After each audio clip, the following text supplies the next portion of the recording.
We all know that picture. It's ubiquitous, isn't it? We see it everywhere, constantly flashing across our screens. A group of teenagers, arms around each other, laughing into the camera.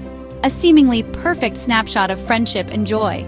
They look like they haven't a care in the world. Their smiles seem so genuine, so full of life, radiating outward. You can almost hear the laughter echoing from the image. We scroll past, maybe tap the heart icon, a quick acknowledgement of their apparent happiness, and move on to the next post, the next fleeting moment, believing the story the picture tells, happy, carefree youth, a narrative of endless fun and effortless connection. We assume that what we see is the whole truth, but there's another side, a hidden dimension, a reality we often never see, a story that remains untold, lurking beneath the surface. After the laughter fades, the camera is put away, and the filters are turned off. One of those teens sits alone, the smile gone, replaced by a quiet sadness, the phone buzzing with messages they can't bring themselves to answer. The notifications serve as a stark reminder of the connection they crave but can't seem to grasp.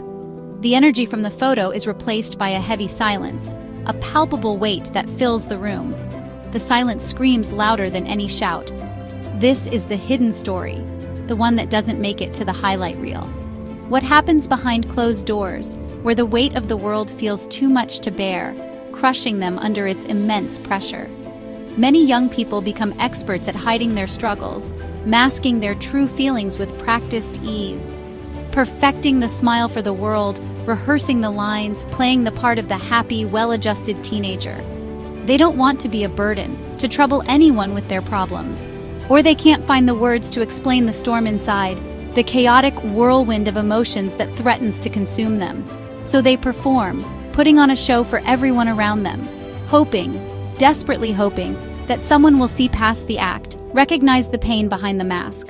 Our job is to look beyond the perfect photo, to see beyond the curated image. We must notice the subtle shifts, the almost imperceptible changes in behavior, the flicker of sadness that crosses their face for a fleeting moment, the hesitation, the slight pause before speaking, betraying an underlying uncertainty, the way they shrink into themselves, their body language subtly communicating a desire to disappear. The real story is in these quiet moments, in the spaces between the smiles and the laughter. It's our responsibility to care enough to look closer, to pay attention to the details that others might miss, to see the whole true person behind the smile, with all their complexities, vulnerabilities, and hidden depths, to truly see them. School is supposed to be a nurturing environment, a place of learning, growth, and the forging of lifelong friendships. It's where young minds are meant to expand and explore, free from undue burdens. But for many teens, the reality is starkly different. School has become a pressure cooker, a place of immense stress and anxiety. The joy of learning is often overshadowed by the relentless pursuit of achievement. The drive for perfect grades, the constant need to excel academically, sports, the commitment to extracurricular activities, pushing themselves to physical limits, and the looming pressure of college resumes. The need to build an impressive profile for future opportunities can feel like carrying a backpack full of stones, each one representing a different expectation and demand. Each test and assignment adds to the weight, piling on top of existing responsibilities until it's crushing, leaving them feeling overwhelmed and unable to cope. Imagine Maya, once excited about school, eager to learn and participate, now watching her grades slip, feeling the weight of expectations bearing down on her. It's easy to call it laziness, to dismiss it as a lack of effort or motivation, but often it's exhaustion. The burden has become too heavy, the pressure too intense to bear. A sudden drop in performance, a noticeable decline in academic results, is a silent cry for help, a desperate plea for understanding, not defiance or rebellion. The pressure to be perfect, to achieve flawless results, can drain all joy, sucking the passion out of learning, replacing it with anxiety, constant worry, and a pervasive sense of failure, regardless of their actual accomplishments. When grades fall, when you see a dip in their performance, pause before you lecture, before you jump to conclusions. Get curious. How are you feeling about school? What's been going on lately? Is something going on? Are you feeling overwhelmed or stressed? The story isn't just in the grades, it's in the change, in the shift in their demeanor and attitude. That's where the real conversation begins, in understanding the underlying causes of their struggles. Let's look beyond the report card and into their well-being. prioritizing their mental and emotional health above all else. Friendship is the soundtrack of teenage years. Late-night calls, inside jokes, belonging. When a teen who once thrived on social life starts to withdraw, the music fades. Take Leo. His phone used to buzz with plans, but now it sits silent. He makes excuses, lets calls go to voicemail, and friends stop inviting him. This isn't just needing alone time, it's a sign of something deeper. Depression convinces you you're a burden, drains the energy to connect. Staying home feels safer, but it deepens isolation. We must notice when the laughter stops, when the door stays closed. Is this peace or pain? The quiet isn't always golden. Sometimes it's a sign the music of their life is fading. Our job is to help turn the volume back up. Notice, reach out, and remind them they're not alone. Sleep should be a reset, but depression often steals it first. Some teens lie awake, minds racing, trapped in exhaustion. Others sleep endlessly, using it as an escape from pain. Either way, their rhythm is thrown off. Too tired for homework, sports, or conversation. We might call it laziness, but it's a real symptom of illness. Depression disrupts sleep, creating a vicious cycle. Let's become detectives of their sleep. Are they up all night or sleeping all day? These are vital clues.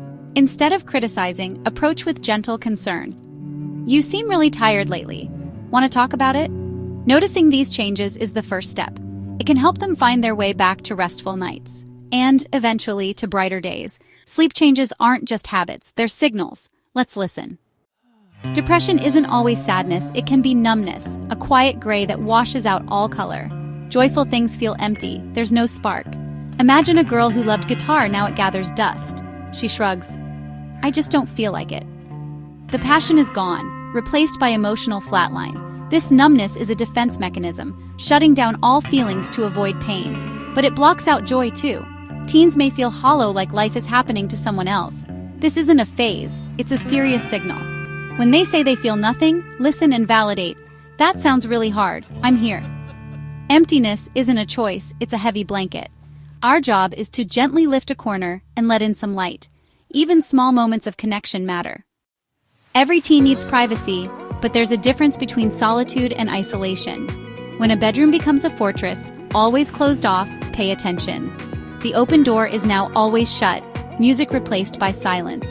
They retreat, exhausted by the world, seeking safety in their room. But this safety deepens isolation, cutting them off from help. We can't force the door open, but we can knock, literally and figuratively. Bring a snack, sit quietly, send a caring text. Invite them to join you for something simple. The goal isn't to force them out, but to remind them they're not alone. There's a world outside their room that still loves them, and it's waiting for them to come back. Depression can feel like watching life through a rainy window. Everything outside is blurry and distant. Teens see friends laughing, family talking, but feel separated, unable to join in. This disconnection is painful and can lead to guilt. I should be happy. What's wrong with me? The world moves on, but they feel invisible. Our role isn't to shatter the glass, but to stand with them at the window.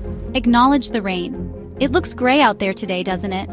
By validating their view, we show we see them. We don't force them outside, but remind them they're not alone. Sometimes, just standing together is the first step.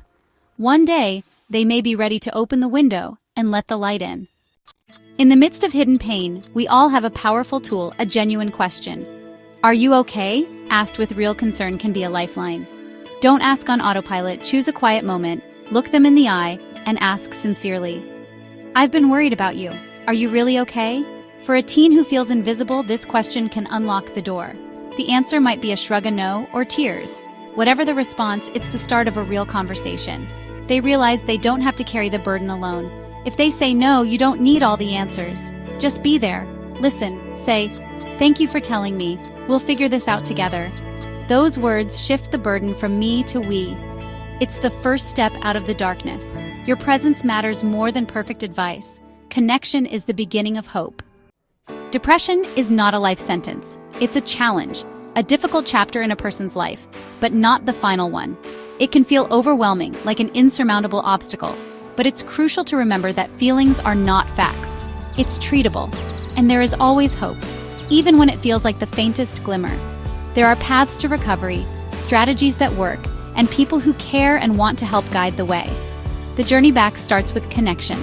with reaching out, with vulnerability, with allowing others to see and understand the struggle. Someone noticing, asking, refusing to look away, even when it's uncomfortable. It's about seeing beyond the surface and acknowledging the pain that might be hidden beneath. Healing is a process, not a destination. It's a winding path with unexpected turns, uphill climbs, and moments of breathtaking beauty. It involves professional help, guidance from those who understand the complexities of mental health and can provide evidence-based strategies for recovery. Support from loved ones, a network of people who offer unwavering encouragement, understanding, and a safe space to be vulnerable, and learning new ways to cope, developing healthy habits and strategies for managing difficult emotions and navigating challenging situations. This could include mindfulness, exercise, creative expression, or simply spending time in nature. There will be good days and hard days, moments of progress and moments of setback. It's important to acknowledge both without judgment. Steps forward and back, a dance of progress and regression. The key is to not give up, to keep learning, and to keep striving for well-being. The key is to keep moving, knowing you're not alone, that there are others who have walked this path and found their way back to the light. Imagine that teen, lost in the fog, feeling disoriented and unsure of which way to turn, slowly picking up their guitar again, finding solace and expression in the music, answering a friend's text, reconnecting with a source of support and laughter, sleeping soundly, finding rest and rejuvenation after a long and difficult day. These are monumental victories, small acts of self-care, moments of connection, steps towards healing, the color returning to their world, a gradual shift from darkness to light, from despair to hope. This is why spotting the signs early matters, why paying attention to subtle changes in behavior and mood can make all the difference. It's an act of love that can save a life, a gesture of compassion that can offer hope in the darkest of times. By noticing the quiet changes, the subtle shifts in energy and engagement, we can offer support before the weight becomes too heavy to bear. We can intervene before darkness takes over, offering a lifeline and guiding them back towards the light. We can open a window, let in the light, and remind them of the beauty and joy that still exists in the world. And remind them of their strength, their resilience, their capacity for joy and love. With hope and love, we can watch them return to themselves, blossoming into the person they were always meant to be. Back to the bright, joyful person they were always meant to be, living a life filled with purpose, connection, and happiness.